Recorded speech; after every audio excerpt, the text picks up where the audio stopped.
in case of a total emergency that you need to turn your embroidery machine off in the middle of your design, let me show you what it will do. It will remember the last stitch you were on.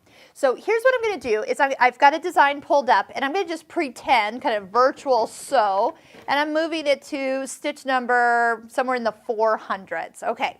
So what if I needed to turn the machine off? And I'm going to do just that. Maybe the power goes out, the kids bump the cord, you get something stuck, and you just need to reset everything. Turn that machine back on. All right. Now the first thing it's going to do is ask me to take this hoop off. So kind of while it's reloading here, I can just take the hoop and set that kind of on the inside. So let's walk you through the steps of retrieving the last step that you were actually on before everything went wrong.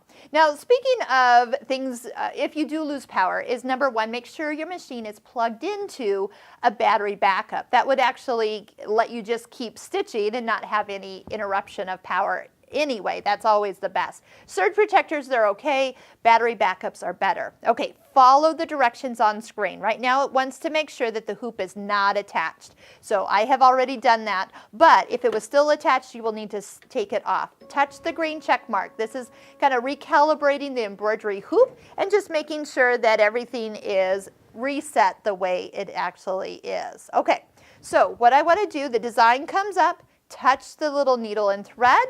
Once again, it's going to ask for, now put the hoop back on. Touch the green check mark. It's going to make sure we didn't switch hoops on it. And now take a look. Let's go to that little broken thread symbol and notice that we are still right where we left off. I might back up a few stitches and then just start where I left off there, but that's truly there. If you turn your machine off in the middle of a design, it will remember where you were.